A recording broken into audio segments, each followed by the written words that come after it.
Tudo bem, gente? Hoje eu queria discutir com vocês um pouquinho alguns dos mitos em torno da redação do Enem, né? Vocês sabem e a gente já comentou que a redação do Enem é uma redação que desperta muito a atenção da mídia e das pessoas de maneira geral, porque é claro que o Enem é uma prova de caráter nacional, que conta com muitos candidatos, né, uma participação massiva, e a sociedade fica toda com os olhos e ouvidos voltados para o que vai acontecer na redação. E aí isso gera, claro, uma série de polêmicas que a gente pode encontrar, né, e que vão se transformar em grandes mitos que vão ser disseminados de forma muitas vezes irresponsável e que vão fazer com que vocês adquiram alguns medos, né, de fazer a redação. Então, eu queria contar um pouquinho desses mitos para vocês aqui e tentar desconstruir de alguma maneira esses mitos para que a gente possa aqui, então, depois seguir na nossa perspectiva de planejamento textual, né, e de discussão dos nossos temas. Então, o primeiro grande mito em relação à redação do Enem tá nessa ideia de que a correção da redação não é uma correção séria, ou que você pode, né, colocar alguma coisa no início da sua redação e no final, e que o corretor não lê a redação inteira, que ele só lê a introdução e a conclusão. Então, que acabam passando algumas informações que não são lidas, porque essa redação é corrigida de maneira muito rápida e sem atenção. Gente, isso é um grande mito, tá bom? Esqueçam essa ideia. A correção do Enem é feita de maneira muito séria, a partir de um treinamento pelo qual os corretores passam, né? Os corretores são o tempo todo supervisionados, tanto em relação ao tempo que eles demoram para fazer a correção, quanto em relação à qualidade dessa mesma correção. Então, é muito importante que você entenda que sim, o seu texto vai ser corrigido do começo ao fim, né? O seu texto vai ser analisado do começo ao fim e você vai precisar sim adequar o seu texto aos critérios de correção para que você se saia bem, para que você tenha uma boa nota na redação do Enem. Então, esse mito se origina onde, né? Em que? Em qual situação? Principalmente em uma situação que ocorreu há alguns anos, que foi aquela situação em que dois dos candidatos, principalmente, né, colocaram no meio do texto, um colocou o hino do Palmeiras, não sei se você lembra disso, e o outro colocou uma receita de miojo, né? Essas duas redações ganharam a mídia, foram super comentadas, e os grandes jornais caíram em cima da correção do Enem, dizendo que os corretores não tinham enxergado esses trechos dos textos nas redações, né? Então, como assim essa redação não foi zerada? Uma redação que traz o hino do Palmeiras no meio de um tema que não tem nada a ver, né? Uma redação que traz uma receita de miojo no meio de um texto e não tem nada a ver com o tema. Como que essa redação não foi zerada? Bom, vamos lá então, vamos conversar sobre isso. Essa redação não foi zerada porque, na época, não havia uma instrução específica para que os corretores zerassem redações com partes desconectadas, tá? As partes desconectadas deveriam ser desconsideradas e o restante da redação deveria ser corrigido normalmente. Então, os corretores desses textos não agiram errado. Pelo contrário, eles corrigiram exatamente de acordo com as normas, com os critérios de correção que tinham sido combinados, acordados pela banca de correção. Então a ideia era, bom, tem ali uma parte desconectada, né? Tem o hino do Palmeiras, tem a receita de miojo, desconsidera, tá? E corrige o restante do texto, aplicando uma nota para o restante do texto. Foi isso que esses corretores fizeram. Essas redações não tiveram boas notas, tiveram notas entre 400 e 500 pontos, que são notas que não caracterizam a aprovação em quase nenhum curso, né? É praticamente impossível que você passe em alguma faculdade com essa nota na redação. Então, sim, esses candidatos foram prejudicados.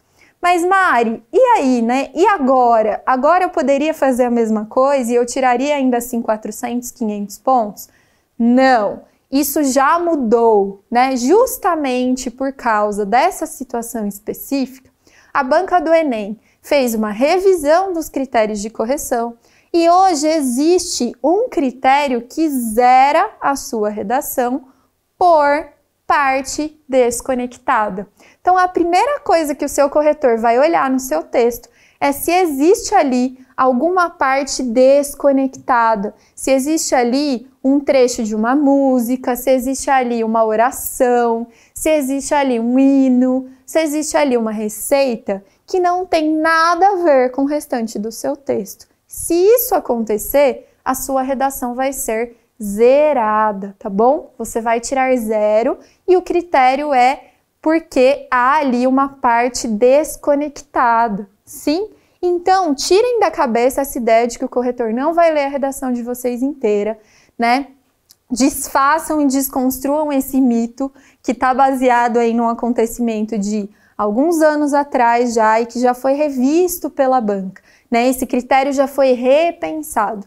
Então, esse primeiro mito está desconstruído. É importante que você tenha na sua cabeça muito claro que parte desconectada, então, que trecho de música, que hino, que receita, que oração, que qualquer outro trecho de texto que não tenha relação com a sua redação, com o tema, com o que você está discutindo, vai levar o seu texto a ser avaliado com nota 0. E você sabe que se você zera a redação, né, você tem uma série de prejuízos aí na sua jornada, né, rumo à universidade, tá?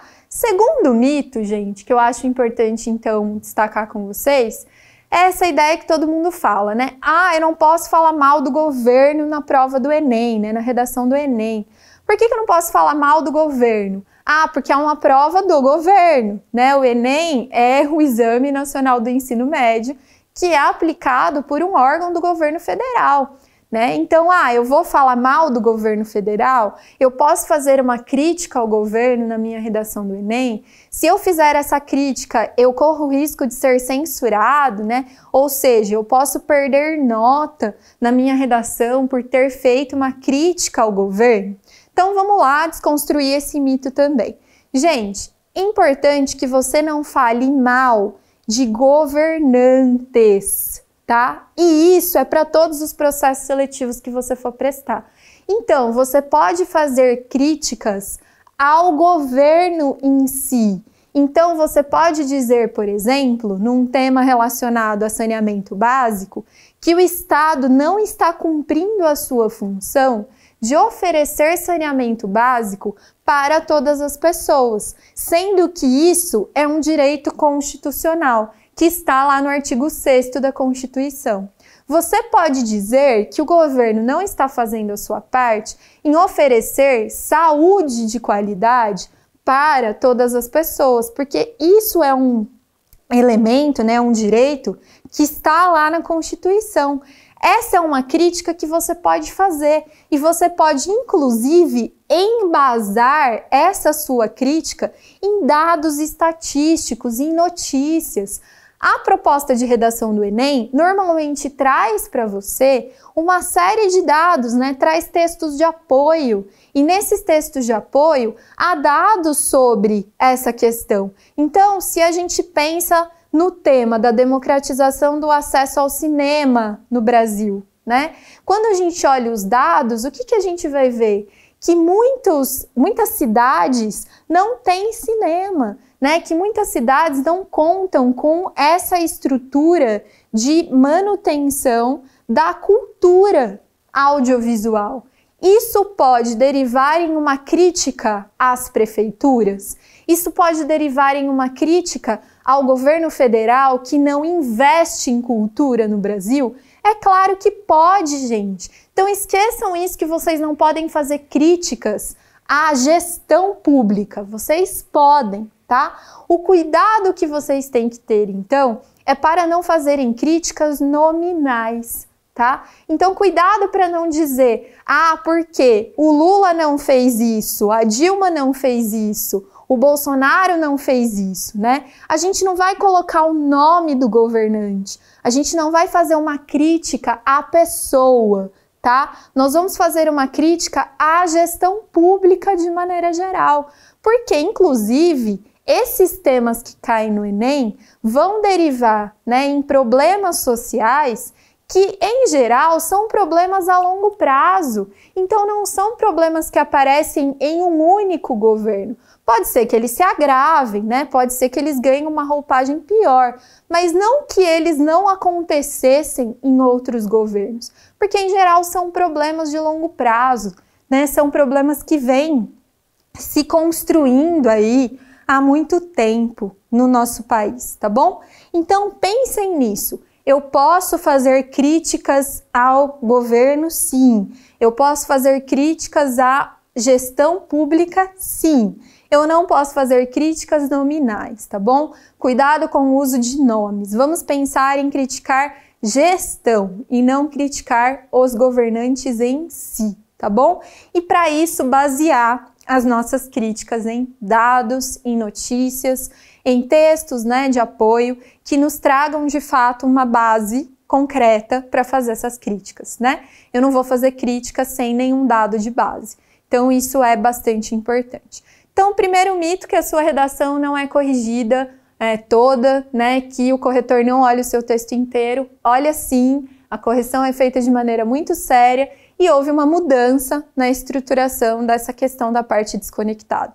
Segundo, não posso falar mal do governo, posso falar mal da gestão pública, né? Posso fazer críticas à gestão pública, mas não críticas nominais, críticas que levem o nome aí dos governantes, tá bom? Então, acho sempre importante desconstruir aí esses dois mitos que são, né, muito disseminados e que acabam sendo algum impeditivo para que vocês desenvolvam o texto de vocês de maneira mais tranquila, tá bom? Ao longo das nossas aulas, a gente vai falando de outras questões que também podem ser dúvidas de vocês, porque são bastante disseminadas. Mas nessa aula eu queria focar nesses dois mitos e na desconstrução desses dois mitos para que a gente possa caminhar com mais tranquilidade, tá bom? Um beijo e até a próxima aula!